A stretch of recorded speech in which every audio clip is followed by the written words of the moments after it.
The arena floated in silent orbit above Earth, a vast and shining structure of alien design. It was unlike anything humans had ever seen. Miles in diameter, it glimmered with strange crystal lattices and shimmering panels. The surface pulsed softly with energy as though it breathed. The Galactic Empire had designed it to be a place of trials, a place where worth could be measured, tested, and decided. From the platform of the Sovereign's will, Commander Zareth watched the humans gather. To the Empire, this was not merely a contest. It was proof. Proof of whether humanity was to be controlled, destroyed, or studied forever. For humanity, it was something different. It was a challenge, and they would meet it not with fear, but with laughter. The first challenge. The arena doors opened to a vast obstacle field. Strange shapes floated in zero gravity. Barriers of crystal, walls of shifting energy, gravity wells that twisted space itself. The challenge was simple in command, but impossible in detail. Cross the field and reach the central beacon. Every species before humanity had failed, unable to adapt to the chaos of constant change. The humans stepped forward in small teams, equipped with tools and machines they had improvised. Soldiers, engineers, scientists, and civilians worked together. They laughed as they moved, their voices carrying across comm channels. It was strange to the Empire. In every species they had tested before, fear was the sound of survival. With humanity, it was laughter. They joked as they worked. They teased each other as they climbed, fell, and built. They turned danger into play. One human engineer shouted, "I think gravity is having a coffee break, and should we invite it back?" The team laughed, and for a moment the tension broke. They built platforms, linked floating devices, and rewrote algorithms mid-challenge. Their machines adapted as fast as the obstacles changed. When they reached the beacon, battered but victorious, they did not celebrate with solemn bows or formal cheers. They laughed loudly. They hugged. They sang songs in their languages. Commander Zareth frowned. This is not fear. This is joy. Even in the face of defeat, they laugh. His advisor, Valen, whispered, "Perhaps it is a form of strength." Zareth did not answer. He stared toward the arena. The second challenge. The humans returned to their quarters in the arena to prepare for the next trial. This was the trial of the mind, puzzles designed to test logic, intelligence, and strategy. The Empire's most advanced systems were prepared to overwhelm any species. The humans entered the chamber in small teams. They were presented with puzzles that seemed unsolvable, shifting holographic mazes, impossible geometric patterns, sequences of alien symbols with no known meaning. The arena filled with a low hum, a sound of quiet anticipation. Where other species had fallen into silence, frustration, or surrender, humans began to talk. They argued, they laughed, they shouted ideas. They worked together, testing ideas without fear of being wrong. A human scientist, Mara, shouted suddenly, "Wait, what if the puzzle is not solved by logic, but by laughter?" Others laughed at her words, but they tested it anyway. They began adding patterns that formed shapes humans called smiles and songs. Slowly, impossibly, the maze shifted. Lights pulsed. The solution revealed itself. The humans cheered not just for solving the puzzle, but for the strange joy they had found in the attempt. In the observation deck, Zareth turned to Valen. They solve puzzles differently. They do not fear failure. They embrace it. They use joy as a tool. That is not weakness. That is something dangerous. A lesson unseen back in the arena, Admiral Ilara Miles gathered her people. They were tired but smiling. Their laughter echoed through the chambers of the arena, strange music to the ears of the Empire. "This is who we are," she told them softly. "We do not break under pressure. We turn it into something we can survive. We have done it before, and we will do it again." No one asked her what she meant, but each knew. They carried in their memory the history of Earth, plagues, wars, disasters, collapse of nations. Every time humanity had survived, always by adapting, always with courage, always with laughter. The laughter was not mockery, it was courage. It was unity, and it was the human way. The Empire was beginning to see this. Zareth returned to his chambers on the Sovereign's will. He paced quietly. "They do not fear us," he said to no one. "They do not even fear death. They face it with laughter. And that changes everything. His advisors exchanged uneasy glances. Commander, one said, what if their laughter is not weakness? What if it is their greatest strength? Zareth said nothing. The answer echoed in his mind, but he could not speak it aloud. The third challenge, the trial of the heart. The arena prepared the third trial. It was unlike the others. There were no obstacles, no puzzles, no tests of skill. Instead, the chamber was empty, except for one device, an ancient machine of alien design. A voice filled the chamber. Prove your worth. Prove your unity. The humans entered quietly. The machine pulsed with light. A strange force pressed down upon them, forcing them to work together in silence. It was a test of cooperation without words. At first, panic spread. Teams fell silent. The Empire watched closely. Humans struggled. But slowly they adapted. They used gestures, drawings, shared tools. They smiled at each other and laughter came again, quiet at first, then stronger. The Empire watched in silence. They had not expected this. The humans were not broken by the trial. They transformed it into something new. When the test ended, the humans emerged smiling, even singing and voices joined in harmony. It was not a victory in the Empire's terms, but a proof of something far deeper. Commander Zareth stepped away from the observation window. They laugh even when tested without words, he said. They find strength in unity. This is not weakness. This is something the Empire does not understand. A growing fear in the halls of the Sovereign's will, Zareth met with his advisors. Humanity is changing how we measure strength, he said. Their laughter, their unity, it cannot be ignored. We must decide.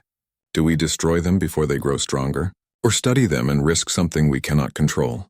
The advisors debated quietly. Across the galaxy, similar debates were stirring.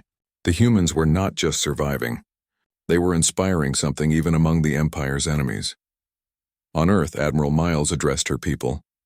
We have passed their first trials, but there are more ahead. The Empire does not yield easily. We must be ready for the final challenge, and we must face it with everything we are, courage, hope, and laughter. The crowd cheered, and laughter rose again, ringing through the arena and into the silent depths of space. Commander Zareth watched the sounds reach his ears. Somewhere deep inside he felt unease. The humans were not like any species he had tested before. They did not fight with weapons alone. They fought with joy, and in the cold silence of the galaxy that laughter began to echo. The arena's great trials had begun to shape the galaxy's view of humanity. The Empire's commanders no longer saw them as a species to be crushed without thought. They were a puzzle, unpredictable, strange, and deeply unsettling. For the humans themselves, every challenge was not only a test of skill, but a statement of who they were. They laughed as they endured, but behind that laughter lay something far deeper: history, survival, and a quiet truth they carried without speaking. The calm before the storm and the quiet of the arena chambers. Admiral Lyra Miles gathered her closest leaders. Around her were scientists, engineers, soldiers, and diplomats, each exhausted but undaunted. We have passed their first trials, she said quietly. But I know there is more to this. The Empire does not test without reason. They want something, and we must be ready. One of her advisors, Captain Taro, nodded. They seem unsettled by us. Commander Zareth watches us as if we are something they cannot understand. Alara smiled faintly. Good. That is exactly what we want. Humanity has survived not by being understood, but by being unpredictable. That is our strength, and she was right. For centuries, humanity had faced extinction. Empires had risen and fallen. Plagues and wars had taken millions. Every time humans had adapted, every time they had found ways to survive that no enemy could predict. And always they had found laughter, even in their darkest hours. The Council of the Empire. Meanwhile, far above in the Sovereign's will, Commander Zareth convened a council. The hall was filled with leaders of the Empire, some in shimmering robes of authority, others in armor marked with the scars of conquest. They have passed the trials not by strength or logic alone, Zareth began. They have passed them through unity and laughter. That is dangerous. Laughter, one of the council members said sharply. It is no weapon. It is weakness, Zareth shook his head. No, it is the opposite. Their laughter is a shield, a signal. It binds them together. It changes their fear into something else, courage. We cannot measure their strength by the rules we know. Another voice spoke quietly. Perhaps they hold something we cannot take from them, a way of surviving that we cannot understand. Zareth's expression was unreadable. That is why they must face the next trial, not as individuals but as a species, and then we will know. The secret history back in the arena, Admiral Miles led her people into preparation for the next challenge. It was the trial of silence, a test unlike any other. The arena's great chamber was silent and communication was stripped away. No sound, no words, no laughter. The humans gathered quietly, not in fear, but in understanding. Lyra spoke softly to her leaders. We know this trial will test something deep inside us. It will try to strip away who we are, but we cannot let it strip away our spirit. In the silence of preparation, her mind drifted to the history of humanity. She thought of ancestors who had faced worse. Ancient plagues that had killed millions, wars that had erased civilizations, storms that had swallowed cities. And every time humans had adapted, every time they had found strength in unity. And always laughter had been their quiet resistance. It was not mockery. It was survival. Laughter was a choice. And it was their weapon, the trial of silence. The humans entered the great chamber. The air was still. The only sound was the faint hum of the arena. As they stepped inside, they found themselves cut off from all communication. No speech, no music, no signals, only silence. The Empire's observers watched closely. Many believed the trial would break humanity. Other species had failed here. Silence destroyed them, but humans adapted. They did not panic. They looked at each other and began to communicate in other ways. Gestures, signs, drawings, and simple movements. They created art on the walls of the chamber. They formed groups, sharing tools and ideas without speaking, and then slowly they began to laugh. Quietly at first, then louder. Without words, laughter became their language. It became a way to share courage and hope. Commander Zareth watched the trial unfold from his station. They are not broken, he said softly. They are transformed. A voice beside him asked, transformed how? They turn silence into connection, Zareth replied. They turn loss of words into laughter. That is not weakness. That is something new. Unity and laughter inside the chamber, the humans continued. Without speech, they sang softly. Melodies without words shared in harmony. They drew images of their world on the walls. They built shapes from materials in the chamber, laughing quietly when something collapsed and cheering when something worked. It was not an attempt to defy the Empire's test. It was something deeper, proof of who they were. When the trial ended, the humans stepped forward smiling. They had passed the trial without speaking a word. They had shown something the Empire had not expected. The laughter that followed was not mockery. It was joy. It was triumph. And it echoed through the arena, a sound that reached even the ears of the Empire's fleet far above. Doubt in the Empire, in the command hall of the Sovereign's will, Zareth convened his council once more. There was tension in the air. They have survived trials that should have broken them, Zareth said. And they do so with laughter. That laughter is not noise. It is something we do not understand. It binds them. It gives them strength. An elder advisor spoke softly. Commander, perhaps they are not a threat. Perhaps they are something more, something we should study. Zareth shook his head. They are not just a species. They are a force. And forces like this cannot be controlled easily. The galaxy will notice, and the galaxy will change. His advisors fell silent. Even they knew the truth. Humanity was different. And difference in the Empire was dangerous. The calm before the next trial back on Earth, Admiral Miles addressed her people once again. We have passed their trials so far, she said. But they still watch us. They still measure us. The next trial will not just test our strength. It will test who we are as a people. She paused, looking up at the great arena in orbit. The light of the stars reflected on its surface. We know who we are, and we know what we have to do. We must be ready, not just with weapons, but with our hearts. And with laughter, her people cheered. The sound rang through the council chambers and echoed toward the skies. Somewhere in the cold silence of space, Commander Zareth listened. The laughter of humanity was not fading. It was growing stronger, and deep inside Zareth knew the Empire faced something it had never faced before. something it might never understand.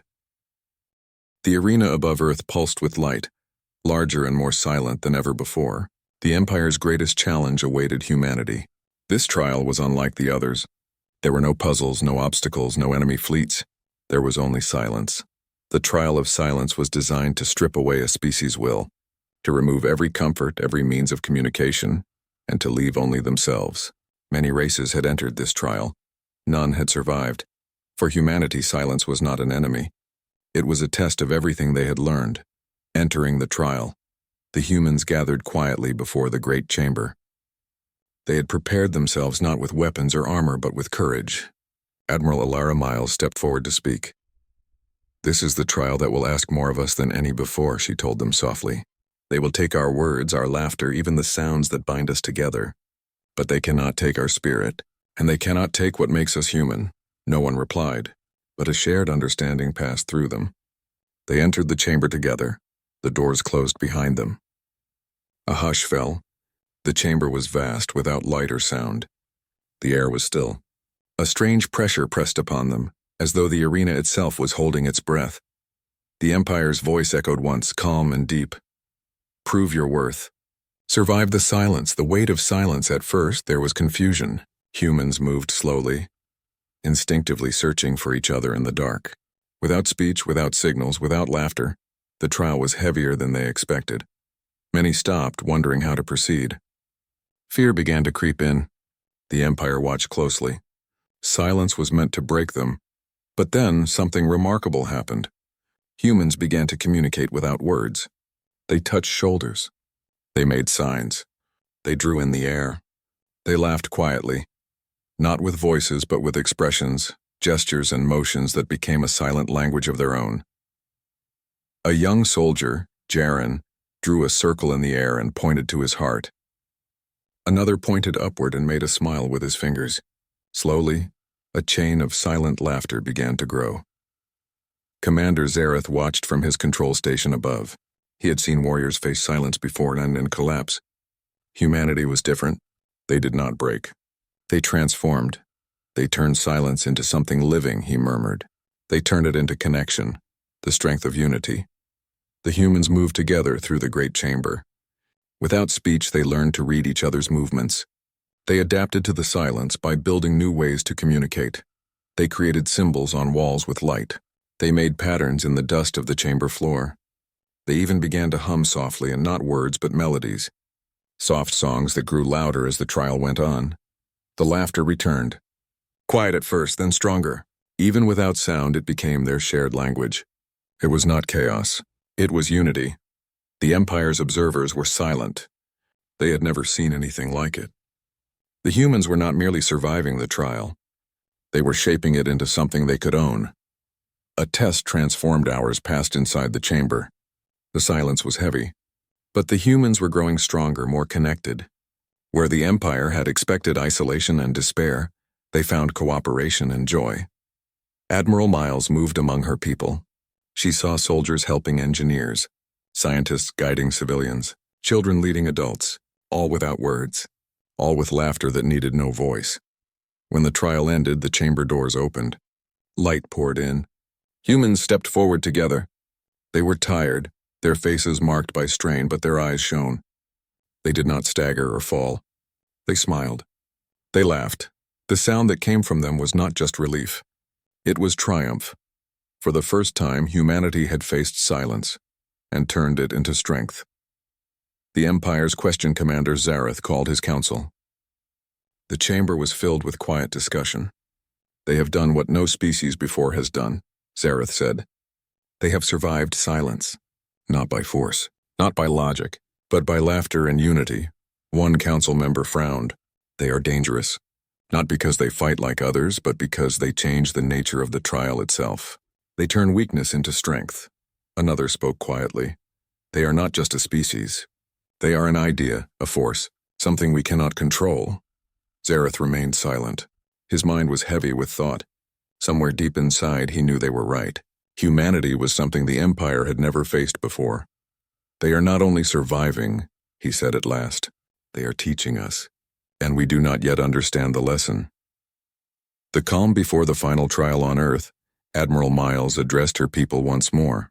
They gathered in the great hall of the arena, tired but smiling.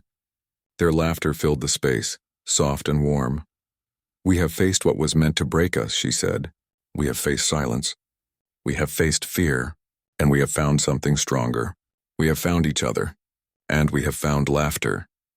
The crowd responded with quiet cheers, their faces glowing in the light of the chamber. Lyra continued. "The Empire will offer one final test. It will be the hardest, but we do not fear it. We face it with courage, with hope, and with laughter." Above them, in the stillness of space, Commander Zareth listened. The laughter of humanity was not fading. It was growing stronger. Somewhere deep inside him, Zareth knew that the trial of silence had changed the Empire itself. Humanity had passed the test not by fighting the Empire's way, but by being themselves. And that was the truth the galaxy had yet to understand. A quiet warning. The Empire's fleets gathered. Somewhere in the darkness of space, voices of the Council debated quietly. Humanity's laughter was no longer just noise. It was a statement, a question, a challenge. Zareth looked toward Earth, toward the arena, and said quietly to himself, "They are not just fighting for survival. They are showing us a truth we cannot deny. That strength is not in silence. Strength is in joy." In the stillness of the galaxy, laughter began to echo once more, louder, stronger, carrying something that reached beyond the walls of the arena, and somewhere in the heart of the Empire, fear was beginning to grow. The arena above Earth was quiet. For weeks, humanity had faced trials designed by the Galactic Empire, trials of strength, intelligence, and will. They had faced obstacles that crushed other species. They had solved puzzles that no other race could. They had endured silence that had destroyed countless others. And every time they had done it not with fear, not with anger, but with laughter. The Empire had watched in silence. Now the final trial would decide humanity's fate, and perhaps the fate of the galaxy itself. The final trial. Empire's council had gathered in the heart of the Sovereign's will. Commander Zareth stood before them. His face was grave. "We have tested them in ways no other species has faced," he said.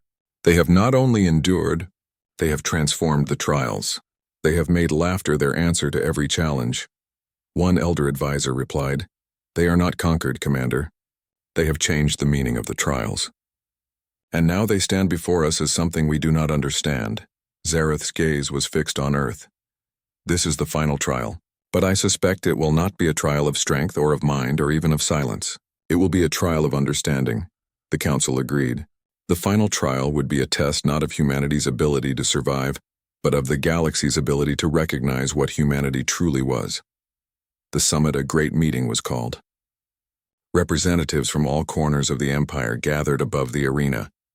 Humanity was summoned to speak. Admiral Miles stood before the gathered leaders, flanked by her people. They had walked through trials that no other species had passed.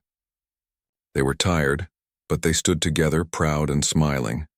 Admiral Miles began, her voice clear and calm. "We have faced your trials. We have crossed your obstacle fields. We have solved your puzzles. We have endured your silence. And we have done it not by becoming what you expected, but by being who we are." A murmur rose through the council. The words were not just an answer. They were a declaration. "My people," she continued, "we do not deny the Empire's strength, but we do not believe strength comes only from domination. Strength comes from unity, from hope, from joy, from laughter." She paused, letting her words settle. "We offer peace, not submission. Partnership, not control. Let us work together, not as ruler and ruled, but as equals." The hall was silent. Then a ripple of voices rose, not arguments but questions.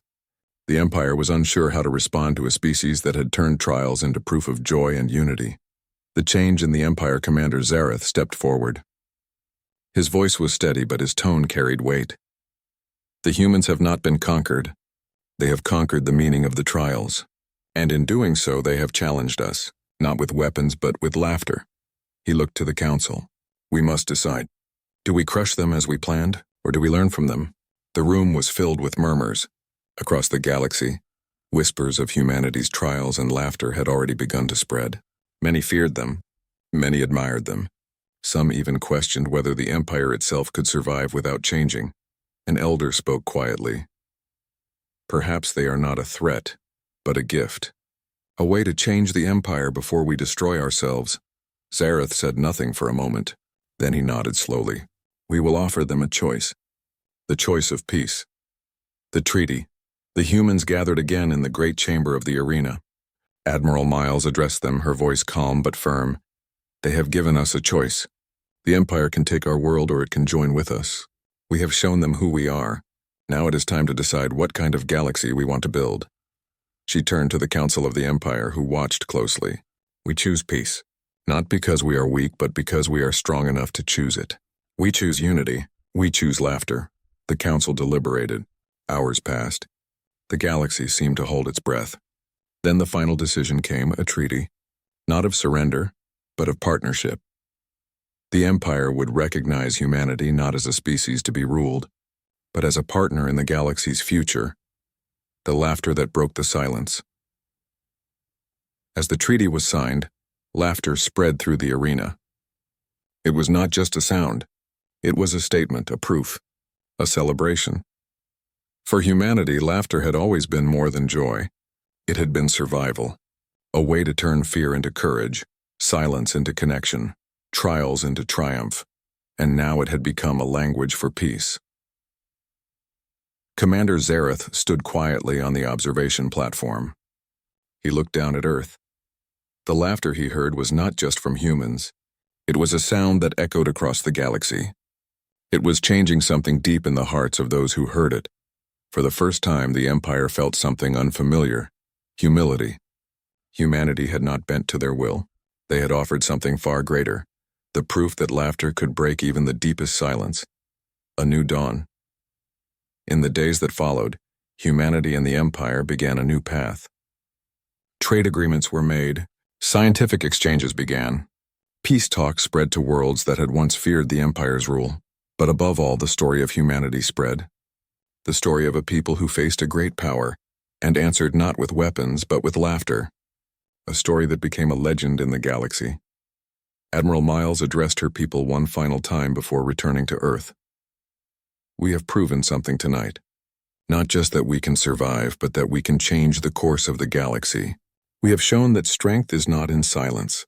Strength is in joy, her people cheered. Laughter filled the air again, soft at first, then rising until it was a song carried to the farthest corners of the galaxy. And somewhere in the deep silence of space, the Galactic Empire listened. For the first time, they heard something they could not conquer, something they could only understand: humanity's laughter. And in that laughter was a promise that no matter what trials lay ahead, humanity would face them together. With courage, with hope, with joy, the galaxy had changed forever, and humanity had become its living proof. The galaxy was vast, filled with millions of stars, countless worlds, and civilizations older than time itself. Among them, the Zarathi Dominion was one of the most powerful.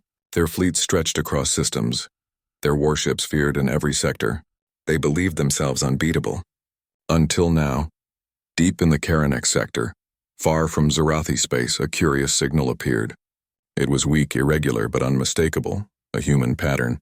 The Zarathi intelligence network had never recorded such a signal in this region. Humans were known, yes, but never this far from the Sol system. Admiral Varkun, commander of the Zarathi 7th Armada, studied the readings with a frown. The signal came from a cluster of small planets near the edge of Zarathi influence. The energy levels suggested massive activity, enough to power an entire war fleet. "This is unusual," said Varkun, his voice deep and steady. "The humans should not be here. This is beyond their reach." His second commander, Rethus, nodded. "It could be a trap. Or worse, a fleet. We must investigate. I recommend full mobilization." Without hesitation, Varkun ordered the fleet to move. Thousands of warships, shaped like dark blades of steel, shifted in perfect formation. Their engines glowed with a cold blue light, the soundless power of advanced fusion drives propelling them faster than anything humans had built. As the Armada entered the Karanex cluster, the human signal grew stronger. The alien sensors detected a warship pattern unlike any they had encountered before. Smaller, seemingly weaker, but coordinated in strange ways. From the flagship GalacticPrime, Varkun watched the holographic display. There in the center of the cluster, were human warships, no more than a handful, arranged in a defensive formation around a planet called Iridian Prime. Varkan turned to his officers. "They are waiting for us." The humans were outnumbered 100 to 1. The Zarathi warships outclassed them in firepower, armor, and speed. Yet the humans made no signs of retreat. They stayed in formation, calm and deliberate. Then something strange happened. The communications channels of the Zarathi fleet lit up. Static, and then sound. It was laughter. At first no one understood. Laughter was not a tactic. Laughter was not a communication. Yet it continued, gay, low, confident, almost mocking. Commander Rethus stared at the communicator. "This is human?" Varkan nodded slowly. "Yes, play it again." The laughter came again, followed by a simple voice. "You came so far and brought all this noise. Did you really think we would run? Let's see who laughs last."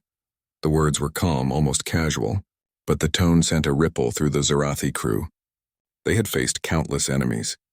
None had greeted them with laughter before a battle. Varkun ordered his bridge crew to focus. "This is unusual. Prepare the fleet for confrontation. We will approach their ships directly. I want them under my control before they cause trouble." The Zarathi armada moved forward. A vast shadow of war spread over Iridian Prime as thousands of warships closed in. The humans held their positions. From orbit, the humans' ships looked modest, smaller and older than the gleaming Zarathi vessels. But there was something in their formation that spoke of discipline. Every vessel moved in perfect alignment like parts of a living organism.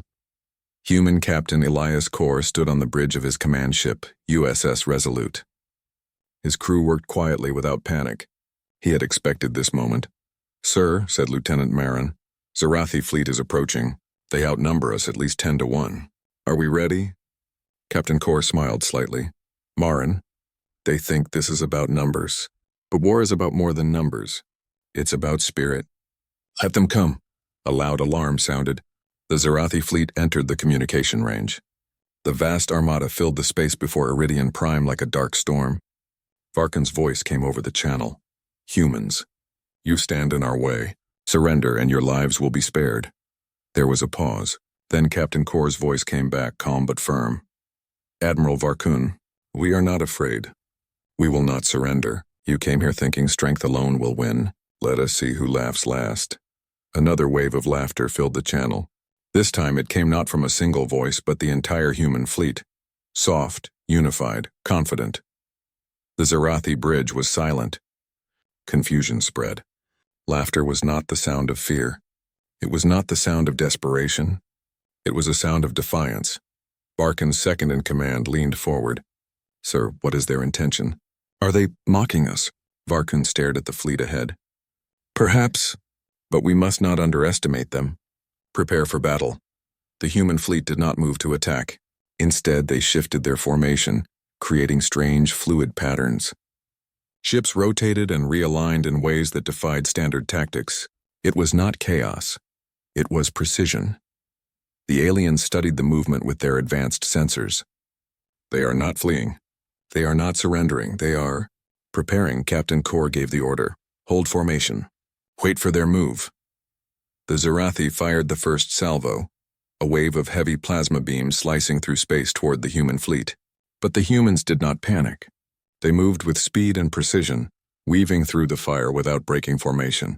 Some ships vanished briefly, reappearing in unexpected positions. Cloaking devices? It seemed impossible.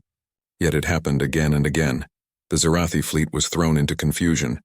Varkan roared orders. "Target them! Lock all fire!"